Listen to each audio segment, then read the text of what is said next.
घूमत घामत ढेर टाइम बीत गया मन के, कोई दिन हो गए को लइकन से भेंट ना भयल। सही बात हाँ ऐसा चला लोगन भीख भवन मांगत मांगत कहाँ देखल ना कहाँ लइका हमें सब आ उनमें से एगो दूगो जो ना कि चोरा किया दे के चलल जाता भाई हमन का काम होई। ठीक ना, वैसे काम होके वाला ना हो। गाना इहे गावल जाए, गावे के गाना इहे गावे के गाना हम ये गाई मा संगे संगे खाली लोगन भैया लोगन। ठीक है ठीक है। अरे पेटवा में लगल अब भूखिया न हो भिखिया दे दाहो माई। पेटवा में लगल अब भूखिया न हो भिखिया दे दाहो माई। कवने ही गलिया से तुहरे गली हो, कवने ही गलिया से तुहरे गली हो। पेटवा में लगल अब भूखिया न हो भिखिया दे दाहो माई। ये भजन गावे के आ भजन गावत गावत अपने ध्यान में लगल रह जाए कि कहाँ लइका हमें से। ठीक है ठीक है। ठीक ना? हाँ ठीक। अब चला यहाँ से चलल जा। चला चला महाराज जी चला हो। चला आवा लोगन चला लोगन चला चला चला बहुत टाइम हो।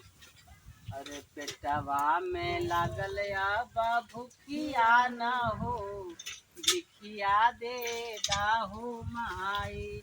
पेटवा में लागल अब भूखिया न हो भिखिया दे दाहो माई। केवने ही गलिया से तुहरे गली हो, कवने ही गलिया से तुहरे गली हो। पेटवा में लगल अब भूखिया न हो भिखिया दे दाहो माई। माता जी प्रणाम। हे माता जी हमन के बड़ा भूख लगल है, तनी भिक्षा उच्छा मिलत तो कुछ आहार मिलत, भूख लगल है पेटे में, तनी भिक्षा उखा लेके आवा। चलो भैया ले आवत हई ये जरा। हाँ माई हाँ बैठ। हाँ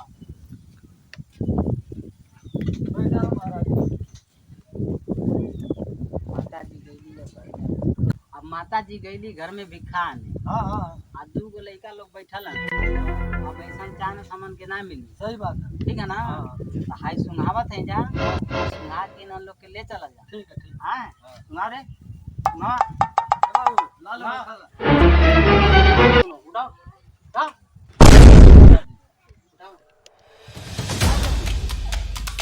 ले चला ले चला माता नहीं जल्दी ले चला तू जल्दी ले चला परिश्रम के बाद। हाँ जो ना कि अरे है कल ले चल महाराज जल्दी चला ले। अरे चला थे मत बात बहुत परिश्रम के बाद दूगो लइका मिलना। हाँ जल्दी चला तो पकड़ चला चला। आए केहू ना पकड़ी अब आ गली सिमाने में आवा लोगन। चला वही जगह है ठीक। हाँ महाराज हाँ जल्दी जल्दी आवा एकदम बचा के आई देखा ठीक को नहीं। हाँ चला चला जल्दी सुतावा हो ये यही जगह ठीक है। हाँ ठीक आवे भाई वैसे ना फोन के लग के हाँ सटावा सटावा लगवा सटावा पकड़ पकड़ जल्दी चल महाराज थरिया थरिया थरिया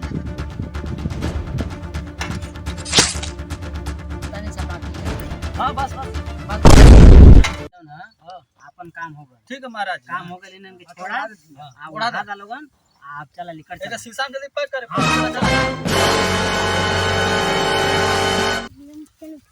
मुर्गोलिया दे देबे भाई ले चला।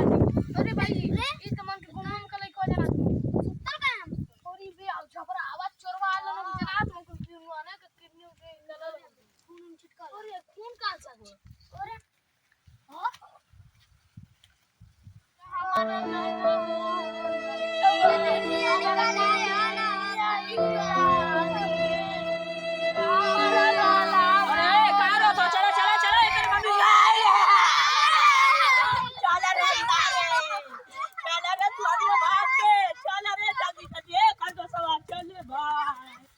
सही भोजपुरिया समाज के पैर छू के प्रणाम करते हैं, हाथ जोड़ के जो निहोरा करते हैं कि हर जिला में हर गांव में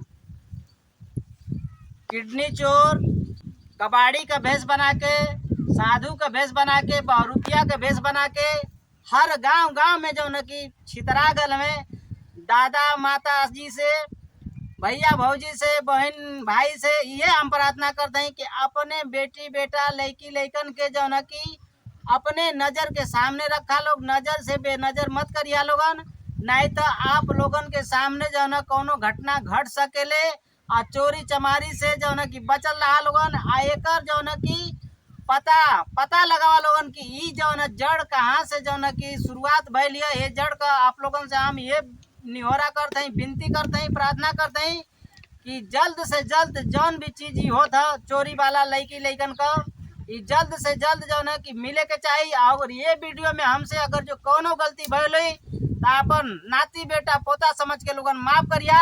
यही जो से लेते हैं विदाई, अगले वीडियो में फिर मिलल जाए। जय हिंद, जय भारत, जय भोजपुरिया समाज।